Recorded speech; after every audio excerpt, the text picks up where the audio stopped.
বিকাল 4:30টার দিকে ওনার রুম থেকে নিচে কর্তব্যরত যে আনসার সদস্য আছে সে চিৎকারের শব্দ শুনতে পায়। সে তখন ঘটনাস্থলে আনসার সদস্য আরও 1-2 জন ছাত্রকে সাথে নিয়ে উপরে যায়, গিয়ে তার রুমটিকে বন্ধ অবস্থায় পায়।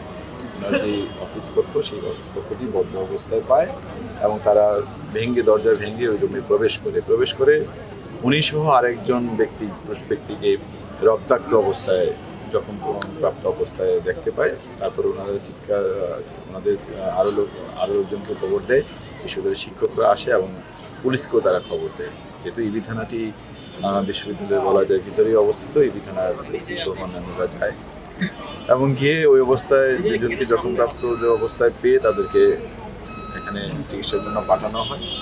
পরবর্তীতে আপনারা জানেন এখানকার চিকিৎসক সহকারী অধ্যাপককে মৃত ঘোষণা করে, আর পুরুষ লোকটি এখনও আমাদের জানা মতো জীবিত আছে, তার চিকিৎসা চলছে। এখন বিষয়টির যে কি হয়েছে এটা আসলে আমরা ব্যাখ্যা বিশ্লেষণ করছি। ওখানে যে সিসি ক্যামেরাগুলো আছে ওগুলো আমরা বিশ্লেষণ করছি।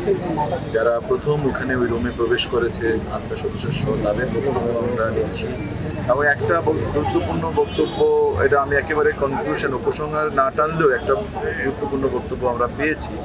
তারা ওই রুমের দরজাটি ভিতর থেকে বন্ধ অবস্থায় পেয়েছে এবং দরজাটি ভেঙে ভিতরে প্রবেশ করেছে। এটা একটা গুরুত্বপূর্ণ তথ্য আমাদের জন্য। এই সব কিছু বিবেচনা করে আমরা তদন্ত চালিয়ে যাচ্ছি। আমরা চেষ্টা করছি আসলে কি হয়েছে।